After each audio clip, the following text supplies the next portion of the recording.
Praise Lord. ഈ പ്രഭാതത്തിൽ നമ്മുടെ ധ്യാനത്തിനായി ദൈവം തന്ന വചനം സെഫന്യ പ്രവചനം 3-ാം അധ്യായം 12-ാം വാക്യം. ഞാൻ നിങ്ങളുടെ നടുവിൽ താഴ്മയും ദാരിദ്ര്യവുമുള്ളൊരു ജനത്തെ, ഒരു കൂട്ടത്തെ അവശേഷിപ്പിക്കും. അവർ യഹോവയുടെ നാമത്തിൽ ശരണം പ്രാപിക്കും. Praise Lord. അനുഗ്രഹിക്കപ്പെട്ട വചനത്തെ ഓർത്ത് ദൈവത്തെ സ്തുതിക്കുന്നു. ഒരു നല്ല പ്രഭാതം കൂടെ ദൈവസന്നിധിയിലായിരിക്കാൻ കർത്താവ് നമുക്ക് തന്നല്ലോ. പെന്തക്കോസ്ത് മെസ്സഞ്ചറിൽ കൂടെ ഈ പ്രഭാത സന്ദേശം കേൾക്കുന്ന എല്ലാ ദൈവമക്കളെയും കർത്താവ് ധാരാളമായി അനുഗ്രഹിക്കുമാറാകട്ടെ. അവൻ പ്രത്യക്ഷനാകുമ്പോൾ ആർ അവന്റെ മുഖം കാണും? ഇത് നമുക്ക് വലിയൊരു ചോദ്യചിഹ്നമാണ്. പലപ്പോഴും ദൈവസന്നിധിയിൽ ദൈവത്തിൽ ആശ്രയിക്കുവാൻ ആർക്ക് കഴിയും? ആരുടെ പ്രാർത്ഥന ദൈവം കേൾക്കും? ആർക്ക് വേണ്ടിയാണ് കർത്താവ് നിലകൊള്ളുന്നത് എന്നൊക്കെ നമ്മുടെ ഹൃദയത്തിൽ ചോദിക്കുമ്പോൾ നമ്മൾ വിചാരിക്കും, നമ്മളായിരിക്കുന്ന സംഘടനകളുടെ അഡ്രസ്സിലോ ബാനറിന് കീഴിലോ മറ്റു പല പല കാര്യങ്ങളൊക്കെ നമുക്ക് ന്യായങ്ങൾ നമ്മുടെ മനസ്സിൽ കാണുമായിരിക്കാം. പക്ഷെങ്കിൽ ദൈവം അരുളി ചെയ്യുന്നതായ വചനം, നിങ്ങളുടെ നടുവിൽ ഞാൻ താഴ്മയും ദാരിദ്ര്യമുള്ള ഒരു ജനത്തെ അവശേഷിപ്പിക്കും. അവർക്ക് മാത്രം യഹോവയിൽ ആശ്രയിക്കുവാനും യഹോവയുടെ കരുണയ്ക്കായി അർഹത പ്രാപിക്കുവാനും കഴിയും. ബാക്കി ആർക്കും കഴിയുകയില്ല. ദൈവത്തിന് സ്തോത്രം. അതുതന്നെയാണ് കർത്താവ് ഈ ഭൂമിയിലേക്ക് വന്നപ്പോൾ അവന്റെ പ്രസംഗവും അവന്റെ ശുശ്രൂഷയും ഒക്കെ കേട്ടപ്പോൾ ധാരാളം ലക്ഷക്കണക്കിന് ജനങ്ങൾ കർത്താവിന്റെ മുൻപിൽ വന്നു കൂടുകയുണ്ടായി. അവരൊക്കെ വിചാരിച്ചു അവർക്ക് വേണ്ടി മാത്രമാണ് കർത്താവ് പ്രത്യക്ഷപ്പെട്ടതെന്ന് അവർ വിചാരിച്ചു. കർത്താവ് പറയുകയാണ്, മലമേൽ കയറി അവൻ തിരുവായും ഒഴിഞ്ഞ് ആദ്യമായി അവരോട് അരുളി ചെയ്തതായ വചനം, ആത്മാവിൽ ദരിദ്രരായവർ ഭാഗ്യവാന്മാർ, സ്വർഗരാജ്യം അവർക്കുള്ളത്. കർത്താവ് സ്വർഗരാജ്യം കൊണ്ട് വന്നതാ ഭൂമിയിൽ മനുഷ്യർക്ക് കൊടുക്കുവാൻ. ആർക്ക് കൊടുക്കുമെന്നുള്ളതായ ഒന്നാമത്തെ കാര്യം കർത്താവ് അവിടെ പ്രസ്താവിക്കുകയാണ്. ആത്മാവിൽ ആര് ദരിദ്രരോ അവർക്ക് വേണ്ടി ഞാൻ സ്വർഗം കൊണ്ടുവന്നിരിക്കുന്നു. നിങ്ങൾ ദരിദ്രരാണോ? നിങ്ങളുടെ വിഭാഗം, സഭ, വ്യത്യാസം, ഭാഷ, ജാതി, രാജ്യം ഇതൊന്നും ദൈവത്തിന്റെ സന്നിധിയിൽ ആപേക്ഷികമല്ല. ദൈവം അതൊന്നും നോക്കുന്നില്ല. നിങ്ങൾ താഴ്മയും ദാരിദ്ര്യമുള്ള ഒരു ജനം, ദൈവത്താൽ ശേഷിപ്പിച്ചിരിക്കുന്ന ഒരു ജനമാണോ എങ്കിൽ ദൈവത്തിൽ ആശ്രയിക്കുവാൻ നിങ്ങൾക്ക് റൈറ്റ് ഉണ്ട്. നിങ്ങളുടെ സങ്കടങ്ങളും പ്രാർത്ഥനകളും ദൈവം കേൾക്കുവാൻ ബാധ്യസ്ഥനാണെന്ന് ദൈവം അരുളി ചെയ്യുന്നു. പിതാവ് പ്രവാചകന്മാരിൽ കൂടെ മുൻ അരുളി ചെയ്തതായ വചനത്തെ അതേപടി നിവർത്തിക്കുവാൻ പുത്രൻ ഈ ഭൂമിയിൽ വന്നു. താഴ്മയുള്ളവർ ആരോ അവർ ദൈവത്തിന്റെ മുഖം കാണും. സ്വർഗരാജ്യം അവർക്കുള്ളതാണ്.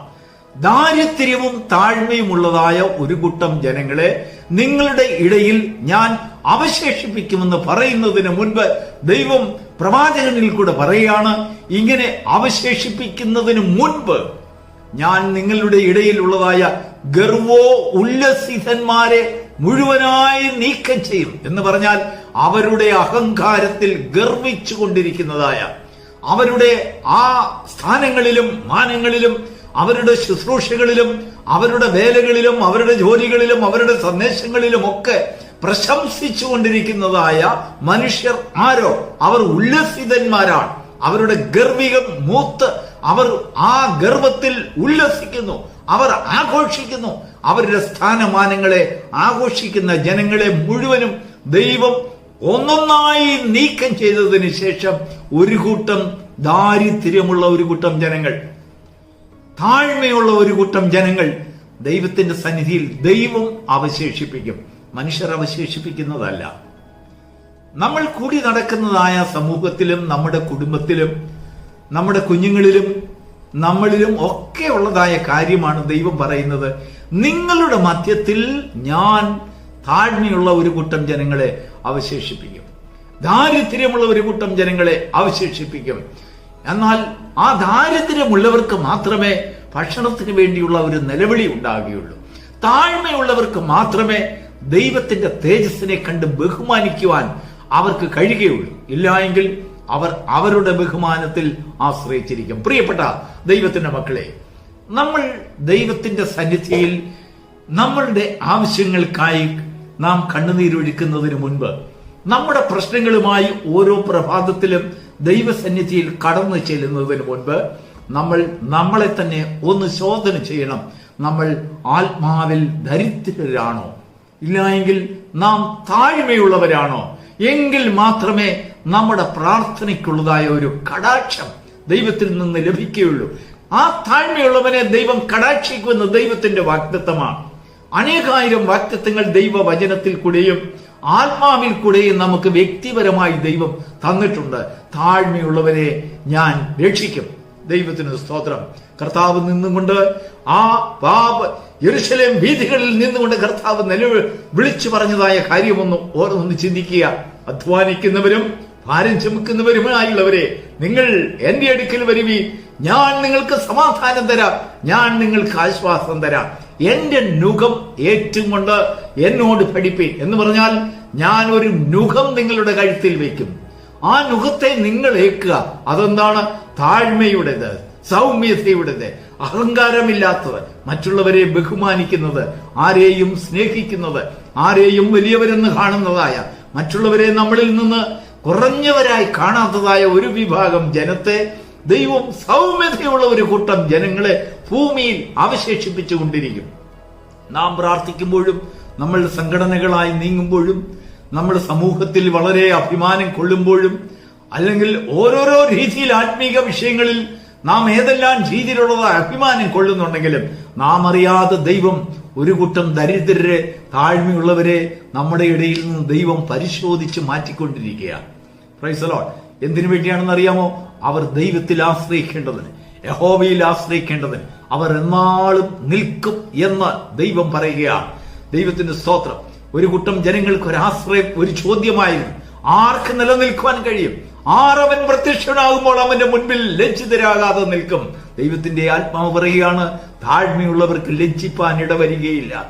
ദരിദ്രരായവർക്ക്, ആത്മാവിൽ ദരിദ്രരായവർക്ക് ലജ്ജിപ്പാൻ ഇടവരികയില്ല. ഭൗമികമായ ദാരിദ്ര്യത്തെ കുറിച്ച് മാത്രമല്ല ദൈവം പറയുന്നത്, ആത്മീകമായ ദാരിദ്ര്യത്തെ. നമ്മുടെ ജീവിതത്തിൽ ആത്മീകമായ ഒരു ദാരിദ്ര്യം ഉണ്ടാകണം. നമ്മുടെ ജീവിതത്തിൽ ആത്മീകമായ താഴ്മയുണ്ടാകണം. ആരെയും നാം വിമർശിച്ചുകൂടാ, ആരെയും താഴ്ത്തിക്കിട്ടാതെ, ആരും നമ്മളെക്കാൾ താഴ്ന്നവരാണെന്ന് ചിന്തിക്കാതെ, മറ്റുള്ളവരെക്കാൾ നാം താഴ്ന്നവരാണെന്ന് ചിന്തിക്കുന്നവൻ എവനോ അവനെ മാത്രമേ ദൈവത്തിന് ഉയർത്തുവാൻ കഴിയുകയുള്ളൂ. അവർക്ക് മാത്രമേ ദൈവത്തിന്റെ തേജസ്സിനെ ദൈവം വെളിപ്പെടുത്തുവാൻ കഴിയുള്ളൂ. അവന്റെ മുഖപ്രകാശ രക്ഷയെ അവർക്ക് മാത്രമേ പ്രത്യക്ഷമാക്കുവാൻ കഴിയുകയുള്ളൂ. അതാണ് ദൈവത്തിന്റെ പ്രമാണം. ദൈവത്തിന് സ്തോത്രം. ഈ പ്രഭാതത്തിൽ ദൈവത്തിന്റെ വചനം, പ്രഭാത വചനം ശ്രവിക്കുന്നതായ ദൈവമക്കളെ, നമ്മുടെ ജീവിതത്തിൽ ധാരാളം പ്രശ്നങ്ങളുണ്ട്. പലപ്പോഴും നമ്മൾ ദൈവത്തിൽ നിന്നുള്ളതായ സഹായം, അവനുള്ളതായ ആശ്രയം ലഭിക്കാതെ നമ്മുടെ ഹൃദയം ചഞ്ചലപ്പെട്ടുകൊണ്ട് ദൈവം എനിക്ക് വേണ്ടി എന്തുകൊണ്ട് പ്രവർത്തിക്കുന്നില്ല എന്ന് നമ്മൾ തന്നെ അങ്ങ് ഒരു പിന്മാറ്റം പോലെ, വേദന പോലെ, ദുഃഖം പോലെ നമ്മുടെ ജീവിതത്തിൽ അനുഭവിക്കുന്നുണ്ടായിരിക്കാം. ദൈവത്തിന്റെ ആത്മാവ് പറയാണ്, എന്നിൽ ആശ്രയിക്കുന്നവൻ ആത്മാവിൽ ദരിദ്രരായിരിക്കണം, അവൻ താഴ്മയുള്ളവനായിരിക്കണം.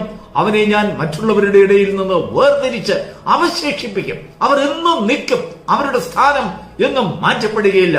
എന്നാൽ ഗർവിതമുള്ളവരെ, ഉല്ലസിതന്മാരെ, ഉല്ലാസഘോഷത്തോടുകൂടെ ദൈവത്തിന്റെ സന്നിധിയിൽ കാണപ്പെടുന്നവരെ, ആരാധന കഴിക്കുന്നവരെ ഒക്കെയും ദൈവത്തിന്റെ സന്നിധിയിൽ നിന്ന് ദൈവം ഒന്നൊന്നായി നീക്കിക്കൊണ്ടിരിക്കുകയാണ്. ഈ കാലങ്ങളിൽ ദൈവം ശുദ്ധീകരണം ലോകത്തിൽ നടത്തുകയാണ്. ദൈവത്തിന്റെ വചനത്തിൽ ആശ്രയിച്ചുകൊണ്ട് താഴ്മയുള്ള ഒരു ജനമായി നമ്മ അവശേഷിപ്പിച്ചെങ്കിൽ മാത്രമേ ഈ നാളുകളിൽ ദൈവത്തിന്റെ തേജസ്സിനെ നമ്മുടെ വിഷയങ്ങളുടെ മുഖത്ത് നമുക്ക് കാണുവാൻ കഴിയുള്ളൂ. താഴ്മയും ദാരിദ്ര്യമുള്ള ഒരു ഹൃദയം ദൈവത്തിന്റെ ആത്മാവി പ്രഭാതത്തിൽ തരുവാൻ, അതിനെ പ്രാപിക്കുവാൻ നമുക്ക് യോഗ്യതയുള്ളവരായിരിക്കട്ടെ. ആ താഴ്മയുടെ ഹൃദയം നാം പ്രാപിക്കുമ്പോൾ, ദൈവത്തിൽ ആശ്രയിച്ചുകൊണ്ട് നാം പ്രാപിക്കുമ്പോൾ, ക്രിസ്തുവിൽ ആശ്രയിച്ചുകൊണ്ട് നാം പ്രാപിക്കുമ്പോൾ, അവിടെ ഇതാ ദൈവത്തിന്റെ കടാക്ഷം വരുന്നു. നമ്മുടെ വിഷയങ്ങളിലൊക്കെയും നാം ദൈവത്തിൽ, യഹോവയിൽ ആശ്രയിക്കുന്നവരായി, അവനിൽ തന്നെ ആശ്രയം വയ്ക്കുന്നവരായി കാണപ്പെടും. അങ്ങനെയുള്ളവരെ കുറിച്ച് ദൈവം പറയുന്നത്, അവർ ഭാഗ്യവാന്മാർ, അവർക്ക് സ്വർഗരാജ്യമുണ്ട്, സ്വർഗരാജ്യം അവർക്ക് മാത്രമാണുള്ളത്. God bless you.